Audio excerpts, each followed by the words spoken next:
네, 오후 세션을 저희 해양금융일부 사업 소개로 시작을 하겠습니다.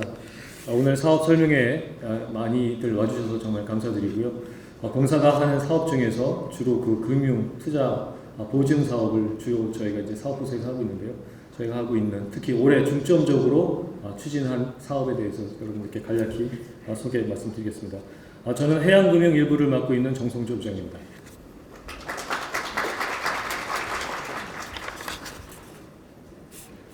먼저 저희 해양금융일부가 맡고 있는 사업 중에서 올해 중점적으로 추진할 사업은 크게 네 가지로 나눌 수가 있습니다. 한국형 선주 사업 추진하고요. 그 다음에 컨테이너 선사에 대한 선박금융 지원 사업, 그 다음에 컨테이너 박스 리스 지원 사업, 그 다음에 항만 물류 인프라 지원 사업, 이렇게 설명을 드리도록 하겠습니다. 먼저 한국형 선주 사업 추진 관련입니다. 먼저 이 선주 사업과 관련해서는 업계와 학계에서 지속적으로 공사의 선주 사업 필요성을 제기를 해 주셨고요. 이에 맞춰서 정부에서도 2020년 8월에 해운재건 5개년 계획 성과 점검 및 해운 정책 운영 방안에서 이제 공사의 BBC 방식의 운용 리스 계획을 발표를 했고, 계속적으로 정책의 이러한 부분을 표명을 해왔습니다. 그리고 작년 11월에는 해운산업 경쟁력 강화 방안에서 2026년까지 선박 50척을 확보, 임대하는 공공선주 사업을 추진하겠다라고 이제 정책 발표를 하셨고요. 저희 부서의 선주 사업팀에서 이 업무를 지금 수행을 하고 있습니다. 먼저 이제 선주 사업 추진 목적이라고 하면 이제 공사가 선박을 확보해서 국적 선사에 임대하는 공공선주 사업을 말씀드리는 거고요. 불항기의 과다 유효 선박의 헐값 매각 방지 및 국적 선사의 영업 활동을 이제 지원하는 것을 목적으로 하고 있습니다. 추진 내용을 보시면은 저희가 크게 나눠가지고 토니지 프로바이더하고 토니지 뱅크 이렇게 나눴습니다. 그래서 토니지 프로바이더는 국적 선사, 주로 고시환기에 우리 선사들이 전문적으로 운항과 영업에 집중할 수 있도록 선박의 확보와 관련해서는 공사가 직접 확보해서 선사들에게 임대 리스를 주는 방식으로 진행하는 거고요. 저희가 크게 올해는 소형 컨테이너 선박의 공동 발주 운용 리스 사업하고, 그 다음에 신조 중고 선박에 확보하기 위해서 이제 운용 리스를 제공하는 부분, 그 다음에 계속적으로 이 선주 사업 자체가 갖는 리스크 부분이 있기 때문에 그런 부분을 우량선사가 진행하는 장기 운송 계약 선박 확보에서도 공사가 운용 리스로 진행할 수 있는 방법, 이렇게 세 가지로 크게 토니지 프로바이더 사업을 준비 중에 있습니다. 선박 인수 사업 토니지 뱅크 사업은요, 주로 해운 저시황기에 선사들이 유동성 위기에 있어서 선박을 매각을 통해 가지고 이제 유동성 확보를 하고 할 때 이러한 선박이 국외로 유출되는 것을 방지하고 공사가 매입해서 다시 선사들에게 리스를 주는 이런 부분입니다. 근데 공사가 이제 공공기관으로서 사실 이런 선주 사업을 실행하는 것 자체가 사실 여러 가지 구조적으로나 정책적으로 좀 쉽지 않은 부분이 있습니다. 그래서 장기적으로는 전문 리스사 설립을 해가지고 진행할 수밖에 없는 부분도 있는데, 이 부분은 저희가 충분히 더 시장 의견 수렴하고 검토해서 천천히 진행하는 걸로 하겠습니다. 필요성과 관련해서는 이제 경쟁력 있는 원가의 선박 공급을 위해 가지고 공사의 신용을 바탕으로 선박을 매입한 다음에 선사들에게 리스 제공하는 것을 기본으로 하고 있고요. 기대 효과로는 해운 경기 변동 리스크를 경감할 수 있다. 즉 불황기에 선사의 유동성이 부족해가지고 선박을 확보하지 못해서 꼭 호황기 때 돈 벌었을 때 비싼 가격으로 선박을 확보해가지고 원가 경쟁력이 나빠지는 이런 악순환이 계속되어 왔습니다. 이런 부분을 저희가 구조적으로 좀 해소할 수 있는 방안으로서 경기 역행적 선박 투자로 이러한 변동 리스크를 경감하는 안을 만들고 있고요. 그 다음에 이를 통해서 선사는 운항과 영업에 전념하고 선박의 확보는 공사가 지원하는 부분, 그 다음에 운용 리스를 통해서 선사의 직접적인 이제 재무 비율 개선 효과를 가져올 수 있다고 또 봅니다. KIFRS를 적용하는 선사가 이제 국내 컨테이너 선사 중에서는 한 2군데 정도밖에 안 되고요. 대부분 중소 선사들은 KGAAP 사용하고 있기 때문에 재무 비율 개선 효과도 있다고 할 수가 있고요. 추진 경과를 말씀드리면은 2021년도에 선주 사업 사전 준비 차원에서 추진 TF를 운영하고 타당성 검토 용역을 시행했습니다. 이후에 케미컬선 2척에 대해서 저희가 이제 시범 사업을 진행을 했고요. 2022년에는 공사 내에 선주 사업 전담팀을 신설했습니다. 그리고 역시 소형 케미컬 탱커 3척에 대해서 이제 그 본사업을 시행을 했고, 올해에는 앞에 말씀드렸던 3가지 사업에 대해서 진행을 하려 합니다. 근데 이제 저희가 공사가 시장에 대한 이해와 수요를 충분히 흡수해서 또 소화해서 진행하기 위해서 저희가 이제 민간 협의체라는 것을 구성했습니다. 그래서 그 해양수산부하고 우리 선사들의 대표기관인 해운협회하고 그다음에 공사가 같이 협의해서 그 공사의 선주사업 대상 선박이라든지 대상 선발을 결정하는 그런 역할을 하고 있습니다. 현재까지 저희 선주사업 진행 경과입니다. 현재 컨테이너선 10척, 그 다음에 케미컬 탱커선 5척, 이렇게 총 15척에 대해서 선주사업 BBC 계약으로 이미 좀 진행을 하고 있고요. 초기에 이 컨테이너선 10척과 관련해서는 정말 우리 한진해운 파산 이후에 해운 불황이 가장 심했던 그 시기에 국적 원형선사 지원하기 위해서 공사가 이제 공사의 전신인 한국선박해양에서 인수했던 그런 선박들입니다. 그때 선박 성과가 상당히 낮았기 때문에 지금은 그때 당시에 비교해서는 상당히 성과가 많이 올라 있어서 저희가 이 사업을 통해서 안정적인 어느 정도의 좀 확보된 수익이 있습니다. 이런 부분이 향후에 저희가 위험한 선주 사업을 진행할 때에 손실이 발생하더라도 기확보된 수익을 통해 가지고 최대한 손실을 저희가 절감할 수 있는 그런 구조다라고 말씀드릴 수 있습니다.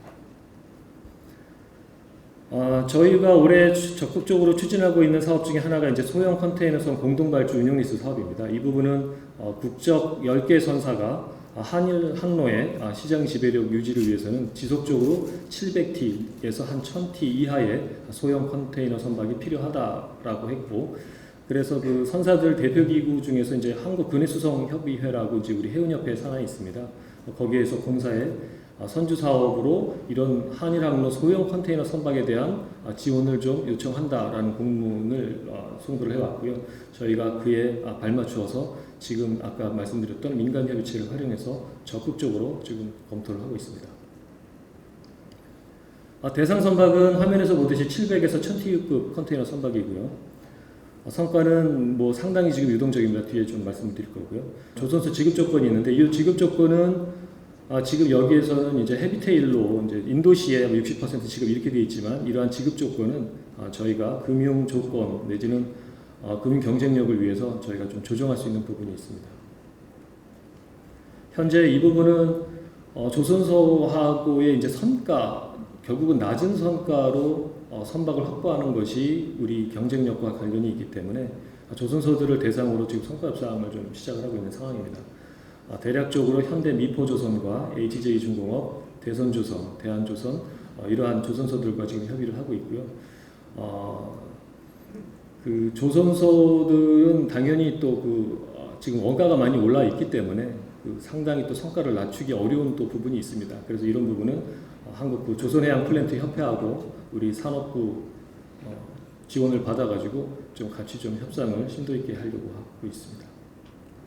투자 구조와 조건에 대한 부분인데요. 700TU 컨테이너 선박을 우선적으로 해서 4척에서 8척 정도. 지금 현재 저희가 한근협을 통해 가지고 수요 조사를 받은 결과는 700TU 10척 정도, 그 다음에 1000TU 10척 정도, 총 20척 정도의 수요 신청이 있었습니다.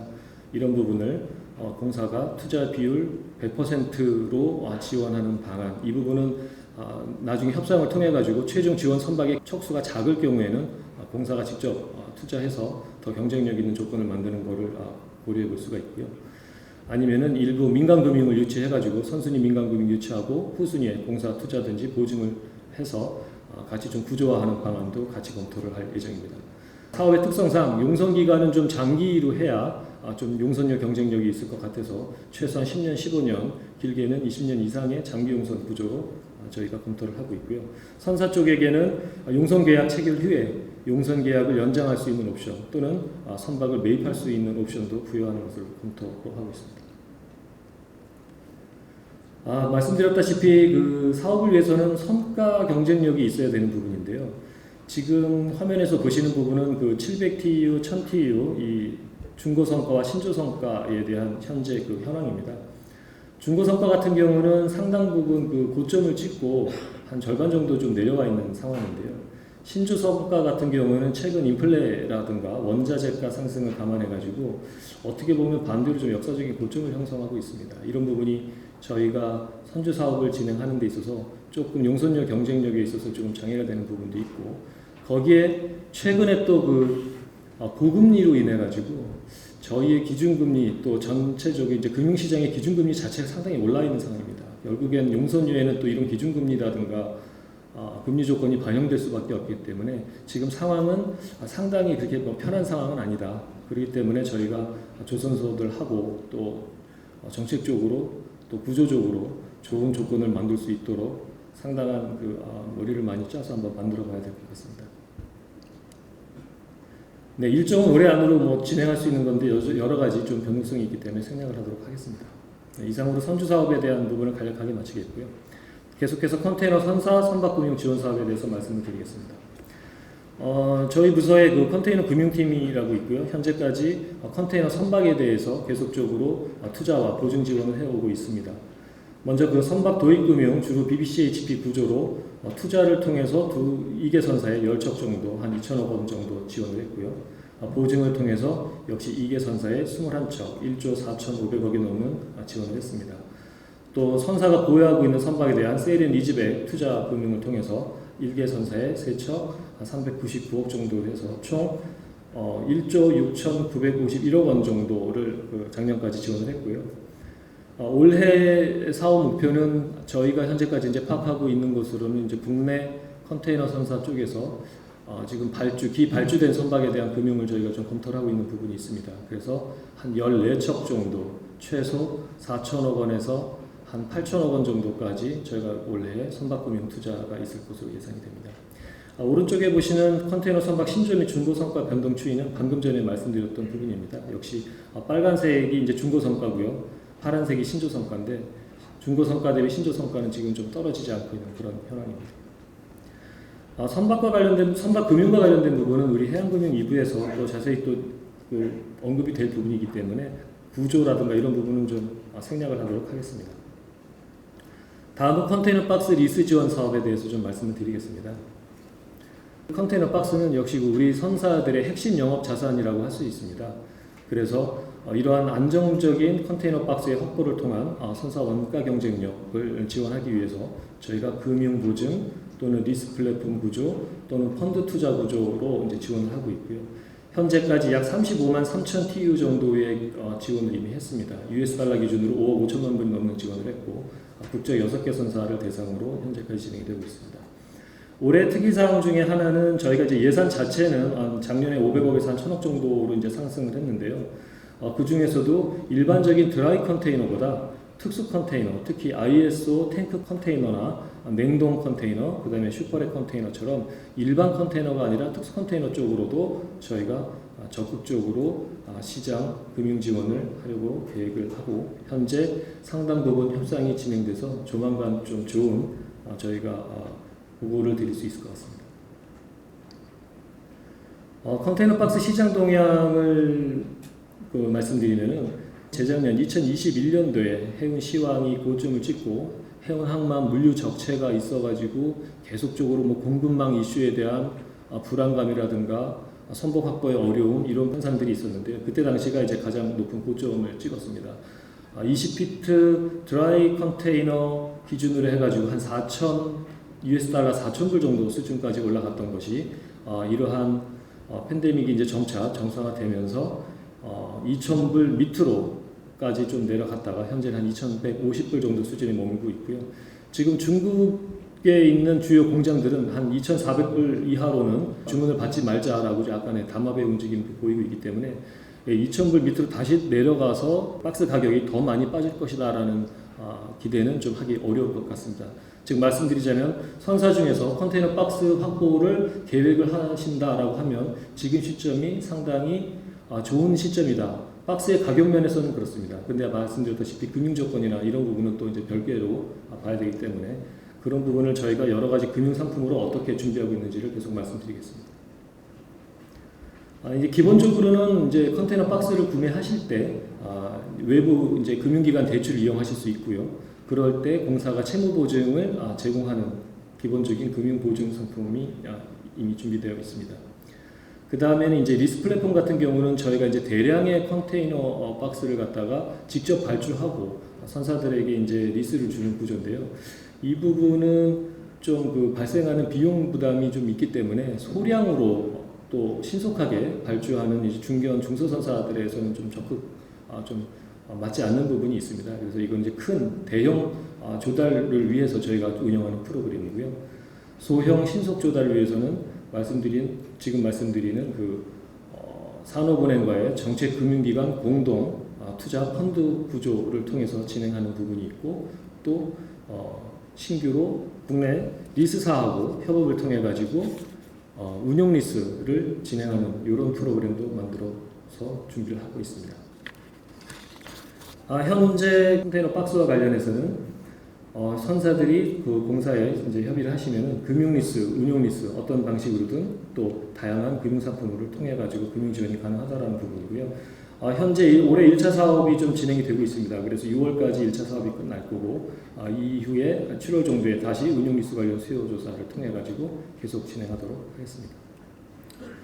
마지막으로 항만 물류 인프라 지원 사업 관련해서 말씀을 드리겠습니다.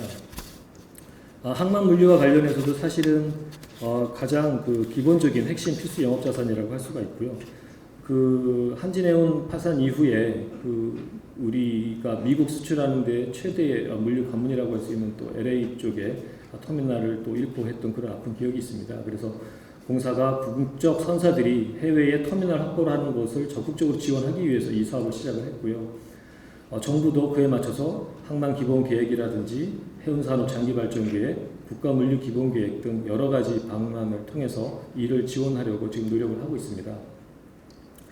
공사는 그래서 올해 이제 공사법까지 일부 개정을 하면서 항만 개발과 해외 물류센터 투자까지 가능하게끔 하는 지금 공사법 개정이 진행되고 있고요. 주로 항만 터미널과 물류센터 그리고 하역 장비에 대한 투자 또 보증이 가능하도록 지금 저희가 그 사업 준비를 하고 있습니다. 항만금융은 좀 다른 부분과 좀 특수하게 좀 그 인프라에 대한 투자이기 때문에 좀 금융기간이 좀 긴 부분이 있습니다. 그 다음에 이런 부분이 단순히 터미널 한 군데가 아니라 공급망과 연계돼 가지고 내륙과 물류센터와 또 내륙 물류하고도 연관이 되어 있기 때문에 이런 부분에 대해서 저희가 종합적인 투자 금융 지원이 가능하도록 저희가 좀 준비를 하고 있고요. 이를 통해서 국내뿐만 아니라 해외에도 글로벌 물류 거점을 확보하는 데 지원을 할 수 있도록 저희가 올해 적극적으로 항만 물류 금융 확대를 지금 계획하고 있습니다. 글로벌 컨테이너 선사들 동향입니다. 국내 선사들이 좀 정체가 되어 있는 상황에서 그 MSC라든가 머스크 또 CMA, CGM 같은 경우는 물류센터 또 물류기업 이런 부분에 대한 인수를 통해서 종합 물류기업으로서의 역할을 계속적으로 강화하고 있습니다. 마찬가지로 아시아 기반으로 하고 있는 컨테이너 선사도 코스코나 와나이, SITC, 양민 같은 회사들도 물류기업과 터미널 확보를 계속적으로 하고 있어서 국내 기업들과의 격차가 좀 벌어지고 있다라고 말씀드릴 수가 있습니다. 항만 물류 인프라 사업이 갖는 특성 중에 하나입니다. 왼쪽에 보시는 그 그래프는 컨테이너 선사의 에비타 마진에 대한 도표입니다. 그러니까 벌지 못할 때는 0% 이하로도 내려가다가 사업이 이제 시황이 너무 좋을 때는 뭐 60%가 넘는 지금 숫자도 볼 수가 있는 거고요. 그만큼 좀 불안정하다라고 말씀드릴 수가 있겠습니다. 반면에 글로벌 터미널 운영사의 에비타 마진 같은 경우에는 한 20%에서 40% 정도로 항상 안정적인 이런 그 트렌드를 보이고 있습니다. 그럼으로써 해운산업 같은 경우는 사업의 안정성을 강화할 때 포트폴리오 구성 차원에서 이런 인프라 투자가 좀 적극적으로 진행되어야 되지 않을까라는 생각을 해봤습니다. 저희가 기존에 진행했던 사업 중에서는 이제 부산신항 터미널 지분 투자 사업을 저희가 했었던 적이 있었고요. 그 다음에 싱가포르 터미널 JV 투자 사업도 저희가 국책선사와 같이 진행을 했었습니다. 그 다음에 물류센터와 관련해서는 인천신항 배후단지의 복합 물류센터 확보 지원을 국내 운영사, 하역 운영사하고 선사와 같이 진행을 해서 완료가 되었고요. 그 다음에 울산 신항의 UNCT라고 이제 컨테이너 터미널 운영하는 회사의 대출 채권 유동화를 통해서 운영사의 금융 부담을 좀 줄여줬던 프로젝트를 완료하였습니다. 그리고 기존에 말레이시아 물류시설에 대한 합작투자법인을 국내 선사와 같이 진행했던 부분이 있었고요. 작년 말에는 부산신항 물류시설 확보, 올해 초군요. 부산신항 물류시설 확보를 위해서 저희가 국내 하역 업체와 같이 투자 지원을 완료해서 오늘 아마 개장식 행사를 좀 진행하고 있는 것으로 알고 있습니다. 올해 저희가 적극적으로 진행할 항만 물류와 관련해서는 울산의 탱크 터미널 같은 오일 액체화물 터미널에 대한 설비 증설 투자도 지금 검토를 하고 있고요. 그 다음에 신규 컨테이너 터미널 하역 장비 금융 이 부분은 부산 신항의 2-56 서쪽 컨테이너 터미널 쪽에 지금 하역 장비 금융을 산업은행과 같이 검토하고 있는 부분이 있습니다. 그 다음에 해외에는 미주의 컨테이너 터미널 지분 확보를 위해서 국적선사와 같이 지금 적극 검토를 하고 있는 부분이 있고요. 물류시설과 관련해서는 4대 항만 컨테이너 터미널 배후단지 물류센터 투자 지원을 위해서 올해 전부 저희가 부산, 인천, 평택, 광양까지 돌아다니면서 사업 설명회를 개최를 해서 배후단지 물류센터 업체들에 대한 금융 지원을 소개를 완료를 했습니다. 그 다음에 미국과 유럽의 거점 물류시설 투자를 위해서 지금 국내의 대기업 물류기업과 같이 미국 쪽의 물류센터 투자와 관련된 부분을 상당 일정으로 지금 진행을 하고 있고요. 마지막으로 글로벌 대포사, 이제 동남아와 중국의 대포를 운영하고 있는 업체인데요. 이 부분에 대한 지분 인수를 통해서 국내 선사가 해외 네트워크를 갖는데 저희가 같이 검토를 하고 있습니다. 이러한 주요 사업에 대해서 최근에 물류센터라든가 이런 인프라 환경이 변하고 있는 데에 대해서 잠깐만 좀 이해를 시키고자 짧은 동영상 하나 보여드리고 진행하도록 하겠습니다. 조금 전 영상에서 보신 것처럼 우리 물류기업들의 경쟁자들은 저렇게 새로운 패러다임으로 물류 인프라를 확보하고 있습니다.